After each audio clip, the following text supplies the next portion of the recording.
Hi, welcome to another edition of the Carpenter Shop, or a walk through the Carpenter Shop, where we are walking through, getting a little dusty, thinking about some life lessons that we need to learn, and maybe growing up just a little bit, as Jesus did in the Carpenter Shop. I want to read to you Deuteronomy chapter 30, verse 19. It says, I call heaven and earth as witnesses today against you, that I have set before you life and death, blessing and cursing. Therefore choose life, that both you and your descendants may live.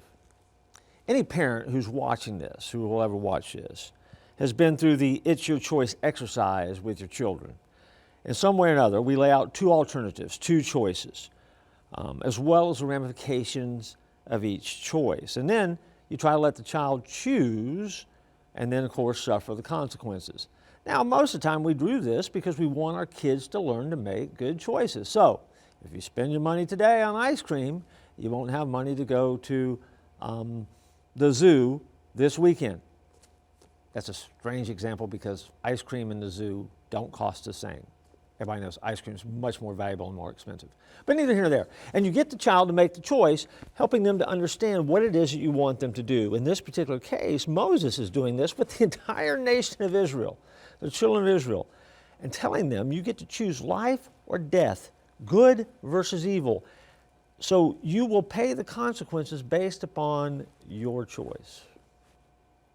Those lessons that we try to teach our children, the same lessons that Moses was trying to communicate to the children of Israel, are the same lessons that we as followers have to learn as well.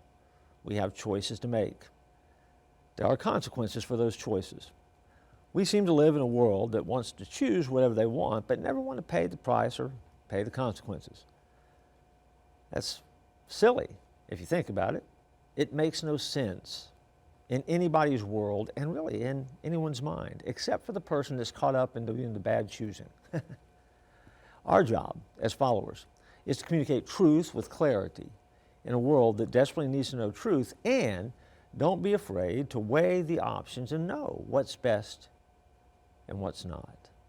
My hope is that you would choose, just as Jesus did growing up, just as we're supposed to do as we grow in Christ, always choose Him, His way, His plan.